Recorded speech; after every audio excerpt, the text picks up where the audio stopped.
தாய் வீடு மே 2026 1966 ரதனசார தேரர் முதலாவது மொழி போராட்ட தியாகியா.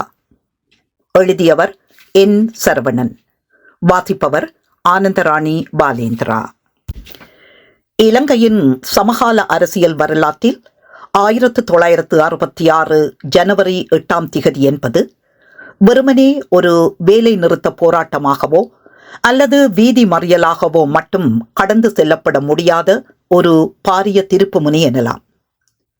அது சுதந்திரத்திற்கு பின்னரான இலங்கையில் இனத்துவ மேலாதிக்கவாதத்தின் வளர்ச்சியும் அதிகார அரசியலும் எவ்விதம் பின்னி பிணைந்து கிடந்தன என்பதனை வெளிச்சமிட்டு காட்டிய ஒரு வரலாற்று தடம். இச்சம்பவத்தின் ஆணிவேரை புரிந்து கொள்வதற்கு 1956 முதல் நாட்டில் நிலவி வந்த அரசியல் கொதிநிலையையும் அத்துடன் மொழி ரீதியான ஒடுக்குமுறைகளையும் நாம் முதலில் உற்று நோக்க வேண்டும். இலங்கையின் வரலாற்றில் 1956 ஒரு நச்சு திருப்புமுனை என்றே வரலாற்று ஆய்வாளர்கள் கருதுகின்றனர். இந்த கசப்பான நிகழ்வுகள் அரங்கேறி இவ்வாண்டுடன் 70 ஆண்டுகள் நிறைவடைகின்றன. SWRD பண்டாரநாயக்காவின் தலைமையிலான அரசாங்கம் சிங்களம் மட்டும் சிங்கள ஒன்லி ஆக்ட் சட்டத்தை கொண்டு வந்தமையானது இலங்கையின் பல்லினத்தன்மையை சிதைத்த முதல் பெரும் அடியாகும். அதுவரை காலமும் ஓரளவு பேணப்பட்டு வந்த மொழி ரீதியான சமத்துவம் இல்லாது செய்யப்பட்டதுடன் தமிழ் பேசும் மக்கள் தமது சொந்த நாட்டிலேயே இரண்டாம் தர பிரஜைகளாக ஆக்கப்பட்டனர். பண்டாரநாயக்கா முன்னெடுத்த சிங்கள பௌத்த மதத்துவ இனத்துவ அரசியல் நகர்வுகள் ஒரு பாரிய வரலாற்றின் இருண்ட அத்தியாயங்களுக்குள் இலங்கையை தள்ளியது. தான் எதனை தூண்டிவிட்டு பிரதமராக முடிசூடி கொண்டாரோ அதே பேரினவாத சக்திகளின் கடும்போக்கு தன்மையே ஈட்டில் அவரது உயிரை பறித்தது.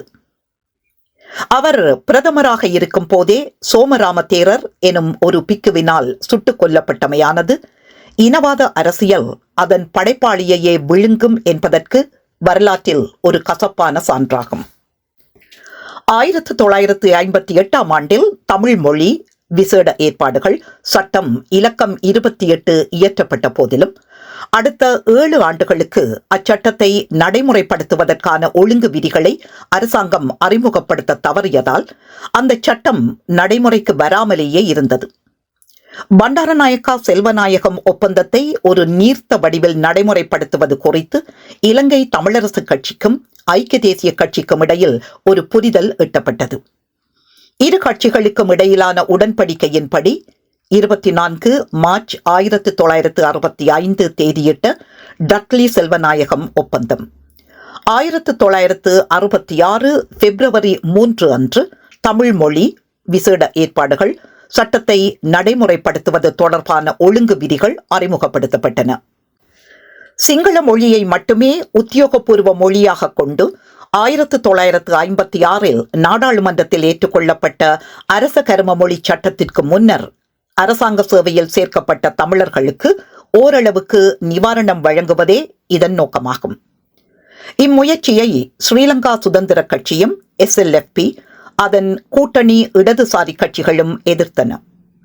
அவர்களின் உரைகளில் வெளிப்பட்ட இனவாத கருத்துகள் இனவெறியை தூண்டியதுடன் தமிழ் எதிர்ப்பு உணர்வுகளையும் ஊக்குவித்தன. சிங்களம் மட்டும் சட்டம் காரணமாக எழுந்த நிர்வாக சிக்கல்களாலும் அதனை தொடர்ந்த ஒடுக்குமுறைகளாலும் 1958 இலங்கை கண்டிராத மிக கொடிய இனக்கலவரம் வெடித்தது. தமிழர்களுக்கு எதிரான வன்முறைகள் அரச அனுசரணையுடன் முன்னெடுக்கப்பட்ட போதிலும் தமிழ் மொழிக்கு சம அந்தஸ்து கோரி ஈழத்தமிழினம் எழுச்சிகரமான போராட்டங்களை முன்னெடுத்தது. தந்தை செல்வநாயகம் தலைமையிலான தமிழரசு கட்சி சத்தியாகிரக போராட்டங்கள் ஒரு மாபெரும் வெகுஜன எழுச்சியை உருவாக்கியது. இச்சூழலில்தான் 1956 சிங்களம் மட்டும் சட்டம் வந்ததிலிருந்து சரியாக 10 ஆண்டுகள் கழித்து 1966 வடக்கு கிழக்கில் தமிழ் மொழியை நிர்வாக மொழியாக ஆக்குவதற்கான சட்டப்பூர்வ முயற்சி எடுக்கப்பட்டது. இந்த முயற்சியே தெற்கில் மீண்டும் சிங்கள பௌத்த பேரினவாத சக்திகள் போர்க்கோலம் பூண காரணமாகியது. 10 ஆண்டுகள் கழித்து நடைமுறைப்படுத்த எடுக்கப்பட்ட முயற்சிக்குத்தான் சிங்கள தரப்பிலிருந்து இத்தனை எதிர்ப்புகள். ஜனவரி இருவேறு தியாகிகள் தினங்கள். கோவிந்தன் முதல் ரதனசார தேரர் வரை. இலங்கையின் அரசியல் அத்துடன் தொழிற்சங்க வரலாற்றில் தியாகிகள் எனும் சொல்லாடல் இருவேறு தளங்களில் பார்க்கப்படுகிறது. இலங்கையின் முதலாவது தொழிலாளர் போராட்ட தியாகியாக கருதப்படுபவர் மூலோய தோட்ட போராட்டத்தின் போது போலீசாரால் சுட்டுக் கொல்லப்பட்ட கோவிந்தன் ஆவார். அவரது நினைவாக ஆண்டுதோறும் ஜனவரி 10 மலையக தியாகிகள் தினம் அனுஷ்டிக்கப்பட்டு வருகிறது. உரிமை போராட்டத்தின் குறியீடாக நாம் கொள்கிறோம். மறுபுறம் சிங்கள பௌத்த தரப்பானது 1966 ஜனவரி 8 தமது மொழி போராட்ட தியாகி தினமாக இன்றும் அனுஷ்டித்து வருகின்றது. சுதந்திர இலங்கையின் போராட்டம் ஒன்றில் கொல்லப்பட்ட முதல் பௌத்த பிக்குவாக ரதனசார தேரர் வரலாற்றில் பதிவானது இச்சம்பவத்தின் ஊடாகத்தான். ஒரே நாட்டின் இருவேறு சமூகங்கள் ஜனவரி மாதத்தின் இருவேறு நாட்களை தத்தமது அரசியல் நிலைப்பாடுகளுக்கு ஏற்ப தியாகிகள் தினங்களாக கொண்டாடுகின்றன. 1965 பொது தேர்தலும் டக்ளி செல்வா ஒப்பந்தமும். 1960 1965 வரையான ஸ்ரீலங்கா சுதந்திர கட்சியின் ஆட்சி காலத்தில் நிலவிய பொருளாதார நெருக்கடிகளுக்கு மத்தியில் 1965 பொது தேர்தல் நடைபெற்றது. எந்த ஒரு கட்சிக்கும் தனிப்பெரும்பான்மை கிடைக்காத நிலையில் சுதந்திர கட்சியும் ஐக்கிய தேசிய கட்சியும் அரசாங்கத்தை அமைப்பதற்காக தமிழரசு கட்சியின் ஆதரவை நாடினர். தமிழர் தரப்பு பேரம் பேசும் ஆற்றலை பெற்றது. அதேவேளை இந்த தேர்தலின் போது சிங்கள தரப்பை திருப்திப்படுத்தும் வாக்குறுதிகளும் தேர்தல் களத்தில் உபயோகிக்கப்பட்டன. பண்டாரநாயக்கா 1957 அமைத்த புத்த சாசன ஆணைக்குழு 1959 ஜூனில் நிறைவு செய்யப்பட்டு பரிந்துரைகள் செய்யப்பட்டன. அதில் ஒன்று போயா தினத்தை விடுமுறை நாளாக அறிவிப்பது பற்றியது. புத்த சாசன சபையொன்றை அமைப்பது போன்றனவும் அதில் அடக்கம். பண்டாரநாயக்கா செப்டம்பரில் கொல்லப்பட்டு விட்ட போதும் அதற்கு அடுத்து ஆட்சி அமைத்த சிறிமாவோ பண்டாரநாயக்கா ஆணைக்குழுவின் பரிந்துரைகள் சிலவற்றை நிறைவேற்றினார்.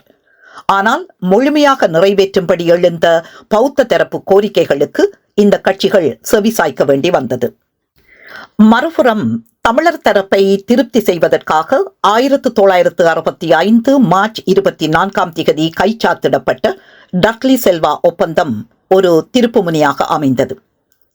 தமிழ் மொழி நிர்வாக மொழியாகவும் நீதிமன்ற மொழியாகவும் வடக்கு கிழக்கில் அங்கீகரிக்கப்பட வேண்டும் என்ற குறைந்தபட்ச இணக்கப்பாட்டின் அடிப்படையில் 7 கட்சி கூட்டணி ஹத் ஹவுல ஆட்சி மலர்ந்தது.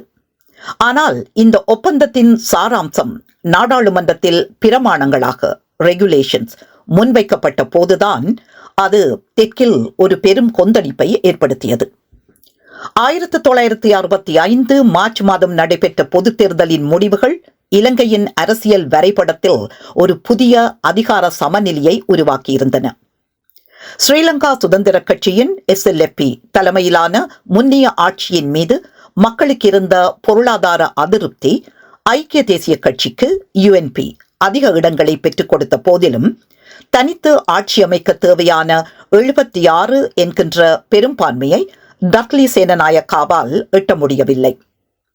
இந்த சூழலில்தான் ஹத் ஹவுல் எனப்படும் 7 கட்சி கூட்டணி அரசாங்கம் உருவானது.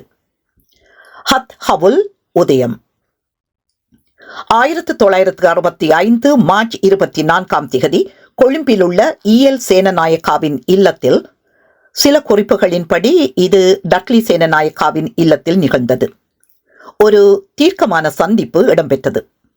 அங்குதான் ஐக்கிய தேசிய கட்சியுடன் இணைந்து ஆட்சி அமைக்கப் போகும் 7 தரப்புகள் எவை என்பது பற்றிய இறுதி முடிவுகள் எட்டப்பட்டன.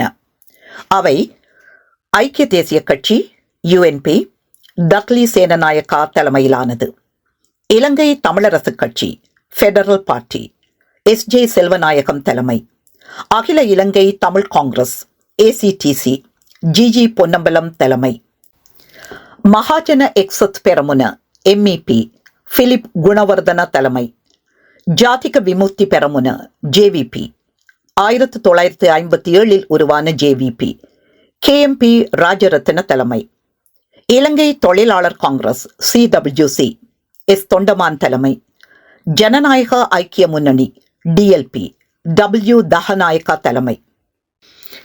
அதேவேளை இந்த கூட்டணியானது கொள்கை ரீதியாக மிகவும் முரண்பட்ட சிக்கல் நிறைந்த கூட்டணியாக இருந்தது. ஒருபுறம் தமிழ் மக்களின் தன்னாட்சி கொள்கையை பேசும் தமிழரசு கட்சி, மறுபுறம் சிங்களம் மாத்திரம் என்பதை தீவிரமாக முன்னிறுத்தும் பிலிப் குணவர்தனா, அத்துடன் KMP ராஜரத்னா போன்றவர்களின் சிங்கள தேசியவாத கட்சிகள். இவ்வாறான முரண்பட்ட துருவங்களை டக்ளி சேனநாயக்கா ஒரு புள்ளியில் இணைத்தமைக்கு காரணம் ஸ்ரீமாவோ பண்டாரநாயக்காவின் ஆட்சியை கவிழ்க்க வேண்டும் என்ற பொதுவான நோக்கம் மட்டுமேயாகும். டக்ளி செல்வநாயகம் ஒப்பந்தத்தின் 1965 உட்கூறுகள். அரசாங்கத்தை ஆதரிப்பதற்கு தமிழரசு கட்சி முன்வைத்த நிபந்தனைகளே டக்ளி செல்வா ஒப்பந்தம் என அழைக்கப்படுகிறது. 1965 மார்ச் 27 டக்ளி சேனநாயக்காவும் SJV செல்வநாயகமும் இதில் உத்தியோகபூர்வமாக கையெழுத்திட்டனர். இந்த ஒப்பந்தம் 4 முக்கிய அம்சங்களை கொண்டிருந்தது. தமிழ் மொழி விசேட ஏற்பாடுகள். 1958 கொண்டுவரப்பட்ட தமிழ் மொழி விசேட ஏற்பாடுகள் சட்டத்தின் கீழ் வடக்கு கிழக்கு மாகாணங்களில் நிர்வாக மொழியாக தமிழை அங்கீகரிப்பதற்கான பிரமாணங்களை ரெகுலேஷன்ஸ் உருவாக்குதல். இதன் மூலம் தமிழ் பேசும் மக்கள் தமது மொழியிலேயே அரசாங்கத்துடன் தொடர்பு கொள்ள வழிவகை செய்தல். மாவட்ட சபைகள் டிஸ்ட்ரிக்ட் கவுன்சில்ஸ். இலங்கையின் நிர்வாக அதிகாரம் கொழும்பில் மட்டும் முடங்கி கிடக்காமல் மாவட்ட ரீதியாக பரவலாக்கப்பட வேண்டும். இதற்காக மாவட்ட சபைகளை நிறுவுதல். இது தமிழரசு கட்சியின் நீண்டகால கோரிக்கையான சுயாட்சிக்கான ஓர் ஆரம்ப புள்ளியாக கருதப்பட்டது. காணி வழங்கல், அத்துடன் குடியேற்றம். வடக்கு கிழக்கு மாகாணங்களில் அரச காணிகள் பகிர்ந்தளிக்கப்படும் போது முதலிடம் அந்தந்த மாவட்டங்களைச் சேர்ந்த நிலமற்ற மக்களுக்கே வழங்கப்பட வேண்டும்.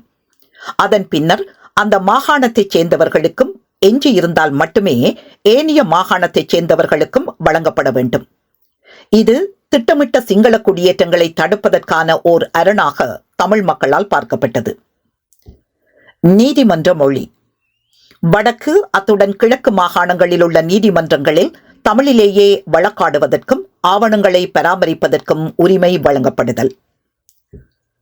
1965 ஏப்ரல் மாதத்தில் அரசாங்கம் பதவியேற்ற போது டக்ளி சேனநாயக்காவின் அமைச்சரவையில் தமிழரசு கட்சி நேரடியாக பங்கெடுக்கவில்லை.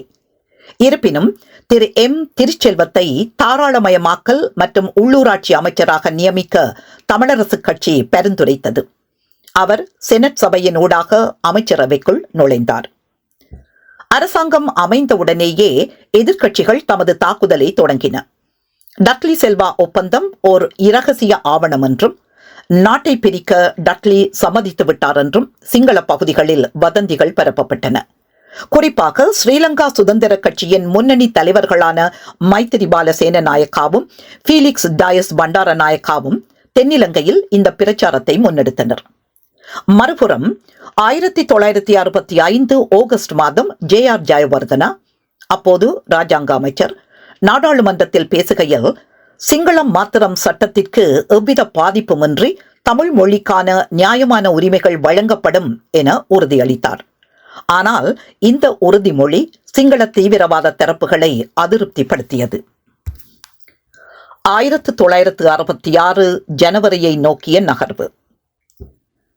டக்ளி அரசாங்கம் தமது தேர்தல் வாக்குறுதிகளை 1966 ஜனவரி 1 அமலுக்கு கொண்டு வருவதாக அறிவித்திருந்தது.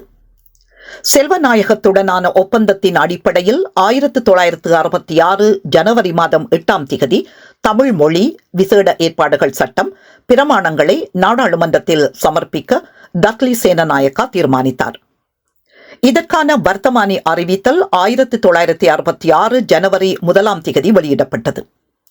இந்த பிரமாணங்கள் நடைமுறைக்கு வந்தால் வடக்கு கிழக்கில் தமிழ் ஓர் உத்தியோகபூர்வ தன்மையை பெற்றுவிடும் என்பதை உணர்ந்த எதிர்க்கட்சிகள் அதனை தடுத்து நிறுத்த தமது முழு பலத்தையும் திரட்டின.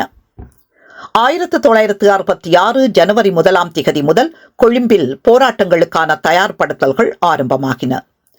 மாபெல்லே ஜினரத்தன தேரர் போன்ற செல்வாக்குமிக்க பிக்குகள் இப்போராட்டத்திற்கு தலைமை தாங்க முன்வந்தனர். சிங்கள பௌத்த உணர்ச்சிகளை தூண்டுவதற்காக மகா சங்காரய மாபெரும் அழிவு என்ற சொல்லாடல் பயன்படுத்தப்பட்டது. அதாவது தமிழ் மொழிக்கு உரிமை கிடைத்தால் சிங்கள இனம் அழிந்துவிடும் என்ற அச்சம் மிக திட்டமிட்டு விதைக்கப்பட்டது. இவ்வாறான ஒரு பதட்டமான சூழலில்தான் 1966 ஜனவரி 8 காலை கொழும்பு நகரம் ஒரு பெரும் சூறாவளியை சந்திக்க தயாராக இருந்தது.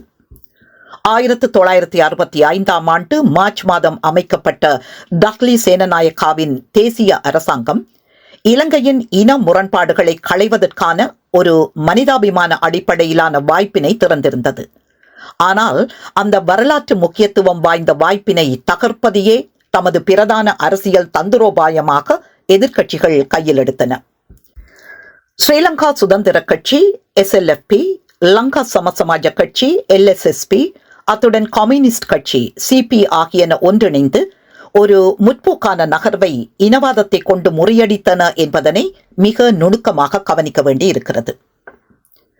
இடதுசாரிகளின் வீழ்ச்சியின் ஆரம்பம் வர்க்க அரசியலிலிருந்து இனவாத அரசியலுக்கு. இலங்கை இடதுசாரி இயக்கங்களின் வரலாற்றில் 1960களின் நடுப்பகுதி என்பது ஒரு கரைபடிந்த காலப்பகுதியாகும். 1956 நாடாளுமன்றத்தில் சிங்களம் மட்டும் சட்டம் விவாதிக்கப்பட்ட போது இரு மொழி ஒரு நாடு, ஒரு மொழி இரு நாடு என வரலாற்று புகழ்மிக்க எச்சரிக்கையை விடுத்த கலாநிதி கால்வின் டி சில்வா 1965 முற்றிலும் மாறுபட்ட ஒரு நிலைப்பாட்டை எடுத்தார். 1964 ஸ்ரீமாவோ பண்டாரநாயக்காவுடன் லங்கா சமசமாஜ கட்சி ஏற்படுத்தி கொண்ட கூட்டணி இடதுசாரிகளை தூய மார்க்சிய பாதையிலிருந்து விலக்கி தென்னிலங்கை சிங்கள பௌத்த வாக்கு வங்கி அரசியலுக்குள் தள்ளியது. இடதுசாரி தலைவர்களின் இந்த தடமாற்றம் வெறும் அரசியல் கூட்டோடு மட்டும் நின்றுவிடவில்லை. அது மிக மோசமான இனவாத கோஷங்களை உருவாக்குவதிலும் முன்னின்றது. குறிப்பாக என்னும் பெரேரா போன்ற பொருளாதார மேதைகள் தமிழரசு கட்சியுடனான டக்ளி சேனநாயக்காவின் உடன்படிக்கையை தேசிய துரோகம் என வர்ணித்தனர். அவர்களின் வாதம் மிகவும் அரசியல் வஞ்சகமானதாக இருந்தது. ஐக்கிய தேசிய கட்சி என்பது ஏகாதிபத்திய முதலாளித்துவ கட்சி. அதனை வீழ்த்த வேண்டுமானால் சுதேசிய சக்திகளான சிங்கள பௌத்தர்களுடன் கைகோர்க்க வேண்டும் என்ற தர்க்கத்தை அவர்கள் முன்வைத்தனர். இதன் மூலம் வர்க்க போராட்டத்திற்கு பதிலாக இனவாத போராட்டத்தை தொழிற்சங்கங்களுக்குள் அவர்கள் புகுத்தினர். இரகசிய ஒப்பந்த புரளி.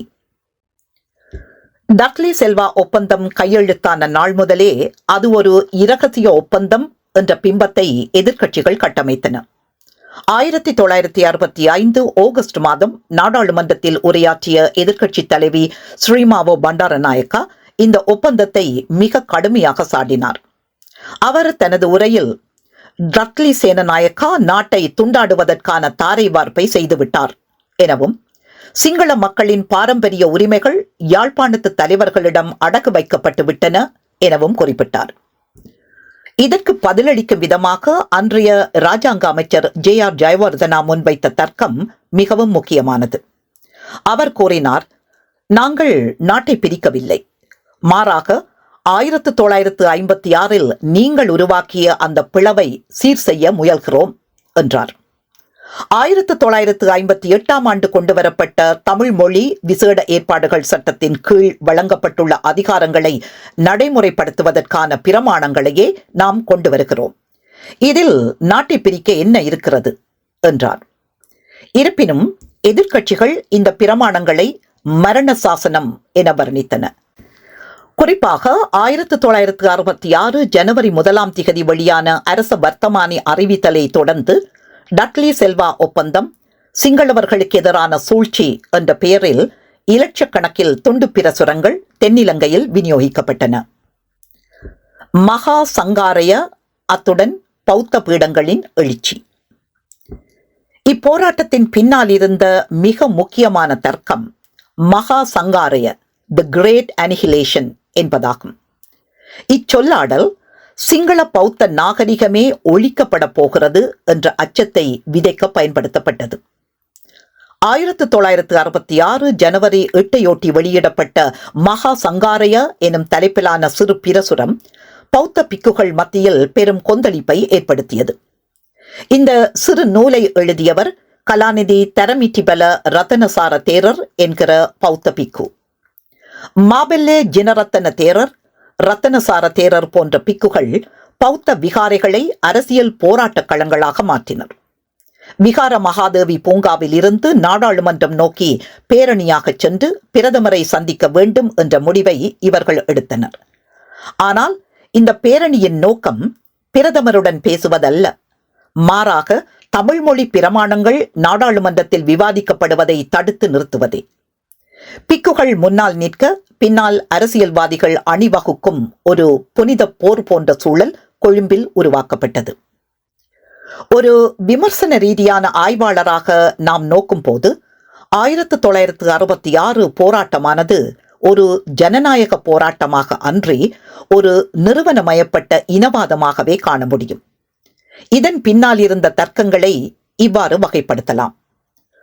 ஒரு நாட்டில் ஒரு மொழி மட்டுமே ஆதிக்கம் செலுத்த வேண்டும், ஏனைய மொழிகள் தமிழ் அதற்கு அடிபணிந்தே இருக்க வேண்டும் என்ற மேலாதிக்க சிந்தனை. தமிழ் மொழிக்கு நிர்வாக அந்தஸ்து கிடைத்தால் சிங்களம் வீழ்ந்துவிடும் என்ற பூச்சாண்டியை இவர்கள் முன்வைத்தனர்.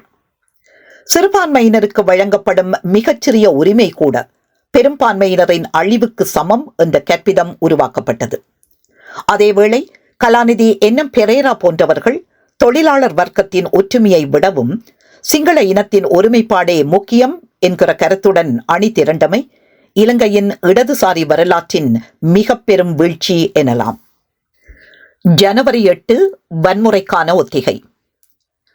ஜனவரி மாதம் 1ஆம் திகதி தமிழ் மொழி பிரமாணங்கள் தொடர்பான வர்த்தமானி வெளியானதும் எதிர்க்கட்சிகள் ஜனவரி 8ஆம் திகதியை கறுப்பு தினமாக அறிவித்தன. அன்று நாடாளுமன்றத்தை முற்றுகையிடப் போவதாகவும் நாட்டை முடக்கும் வகையில் வேலை நிறுத்தங்களை முன்னெடுக்கப் போவதாகவும் தொழிற்சங்கங்கள் எச்சரித்தன. கொழும்பின் சுவர்களில் தமிழர்களுக்கு நாடு கொடுக்காதே, டட்லி செல்வா ஒப்பந்தத்தை இரத்து செய் போன்ற வாசகங்கள் நிறைந்த போஸ்டர்கள் ஒட்டப்பட்டன.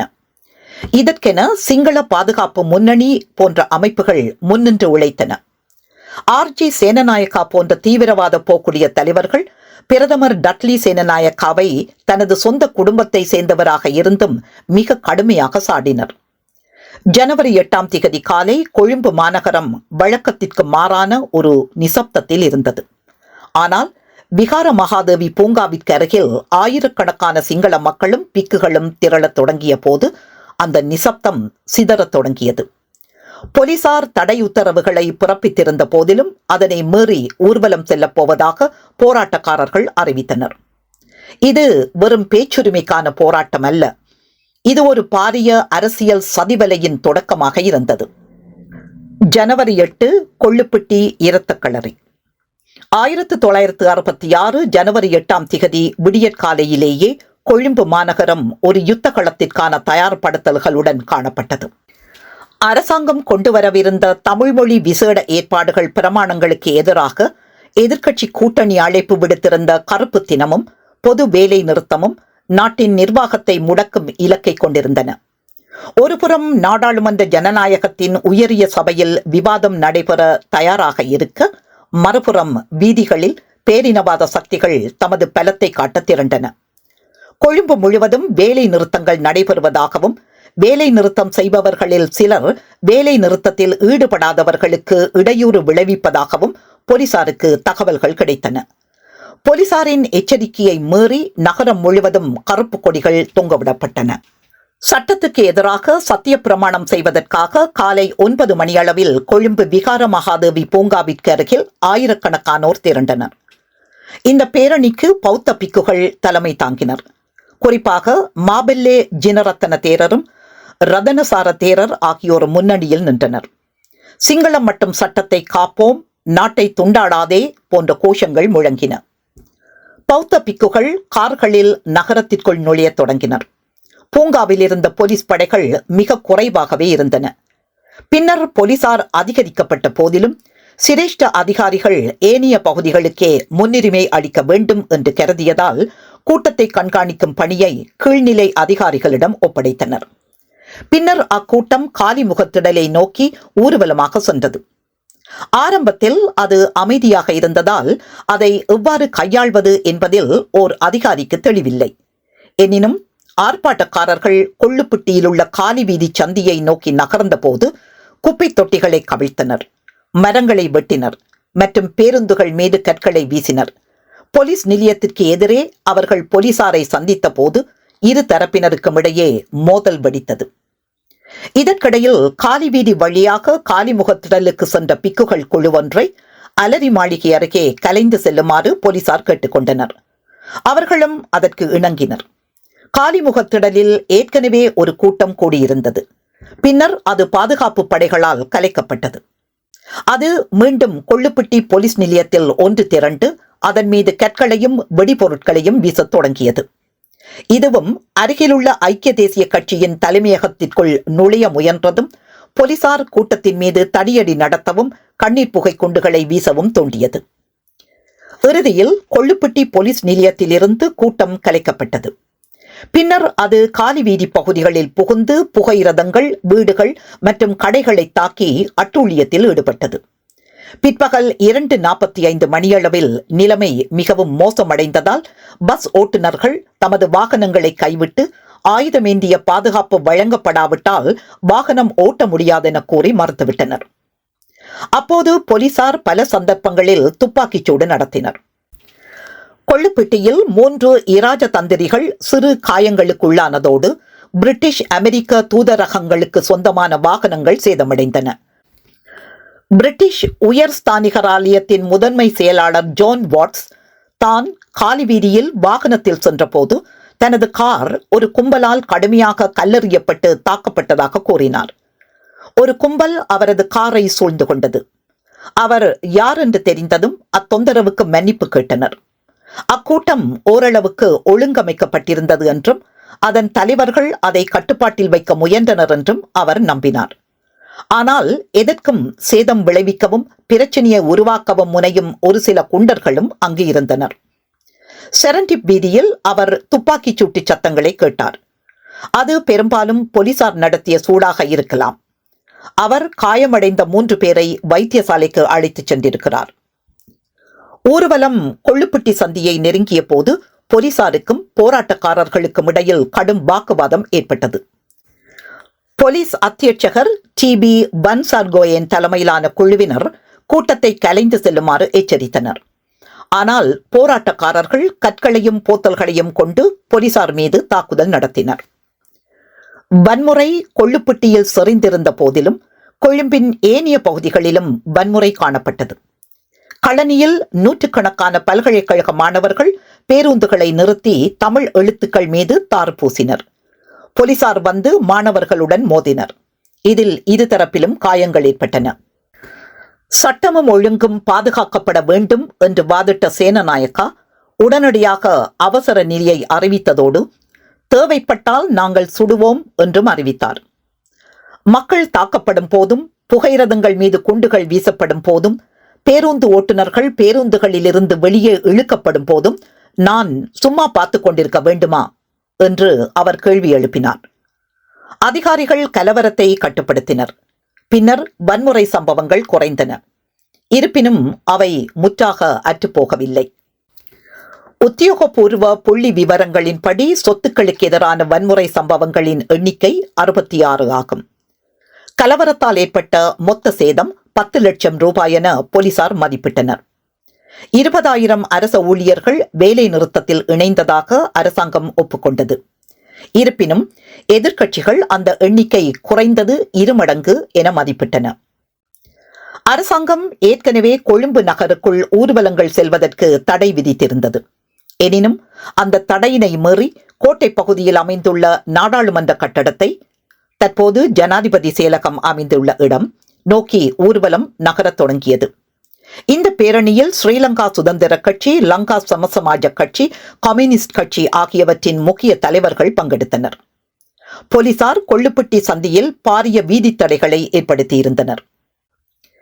இந்த இடத்தில் ஒரு மர்மமான கார் விபத்து ஒன்று நிகழ்ந்தது. எதிர்க்கட்சி தலைவர் RG சேனநாயக்காவின் கூற்றுப்படி ஒரு கார் கூட்டத்திற்குள் புகுந்து பிக்குகள் மீது மோதியது. இது கூட்டத்தை சினமுற செய்வதற்காக அரசாங்கம் செய்த சதி என அவர் பின்னாளில் நாடாளுமன்றத்தில் வாதிட்டார். நிலைமை கட்டுக்கடங்காமல் சென்றதை அடுத்து போலீசார் கண்ணீர் புகை குண்டுகளை வீசினர். எனினும் கூட்டம் கலைவதாக இல்லை. இறுதியாக போலீசார் துப்பாக்கிச்சூடு நடத்த உத்தரவிட்டனர். இந்த துப்பாக்கிச் சூட்டில் கொள்ளுப்பட்டி அமெரிக்க தூதரகத்திற்கு அருகாமையில் நின்று கொண்டிருந்த தம்பராவே ரதனசார தேரர் உயிரிழந்தார். அவர் 19 வயது பிக்கு ஆவார். அவர் உடனடியாக கொழும்பு பொது வைத்தியசாலைக்கு கொண்டு செல்லப்பட்டார். அப்போது மதியம் 1:45. அங்கு அவர் சிகிச்சை பலனின்றி மரணமடைந்தார். 91 பேர் காயமடைந்த நிலையில் 4 பேர் படுகாயமடைந்திருந்தனர். அவர் வித்யாலங்காரா பல்கலைக்கழகம் தொடர்பான ஒரு மேலாடையை அணிந்திருந்ததால் அவர் அங்குள்ள ஒரு மாணவர் என்ற வதந்திகள் பரவின. ஆனால் அவர் பல்கலைக்கழக மாணவர் அல்ல என்பதை பல்கலைக்கழகம் பின்னர் உறுதிப்படுத்தியது. இளம் பிக்குவின் மரணம் குறித்து 3 நாள் விசாரணை நடத்தப்பட்டது. ரதனசார தேரர் துப்பாக்கி தோட்டா மூலம் கொல்லப்பட்டதாக மேலதிக நீதிமன்ற மருத்துவ அதிகாரி AJMO தெரிவித்தார். ஜனவரி 8 பிற்பகல் கொள்ளுப்பட்டியில் ஒரு பெட்ரோல் நிலையத்திற்கு அருகில் 3 பேர் கொண்ட ஆயுதமேந்திய போலீஸ் பிரிவின் ஒரு பகுதியாக தான் இருந்ததாக உப போலீஸ் பரிசோதகர் DJ சமரசிங்க சாட்சியமளித்தார். அங்கு ஒரு கும்பல் வந்ததை தொடர்ந்து பெட்ரோல் நிலையம் தீப்பிடித்தது. கும்பலை கலைந்து செல்லுமாறு போலீஸ் பிரிவு கட்டளையிட்ட போது அக்கூட்டம் போலீசார் மீது பொருட்களை வீசி தாக்குதலை நடத்தி மேலும் ஆக்ரோஷமாக மாறியது. போலீசார் 2 முறை துப்பாக்கிச்சூடு நடத்தியதை அடுத்து கும்பல் தப்பியோடியது. பின்னர் அவர் கும்பல் வன்முறையின் புதிய இலக்கான புகையிரத நிலையத்துக்கு சென்றார். அங்கு மேலும் 2 ரவுண்ட்ஸுகள் சுடப்பட்டன. ஆனால் இந்த முறை கும்பல் உடனடியாக கலியவில்லை. கும்பல் இறுதியில் நகர்ந்த போது அது சீவியூ அவென்யூவில் வாகனங்களை தாக்கத் தொடங்கியது. மீண்டும் அதே துப்பாக்கிச்சூடு கலைப்பு நடவடிக்கை தொடர்ந்தது. அப்போதும் அக்கூட்டம் வன்முறை செய்வதிலேயே குறியாக இருந்தது. அதேபோல் காலி வீதியில் சுமார் 300 பிக்குகள் உட்பட பல ஆயிரக்கணக்கான மக்களை கொண்ட கும்பலை தான் சந்தித்ததாக ASP காமினி ஜெயசிங்கா குறிப்பிட்டார்.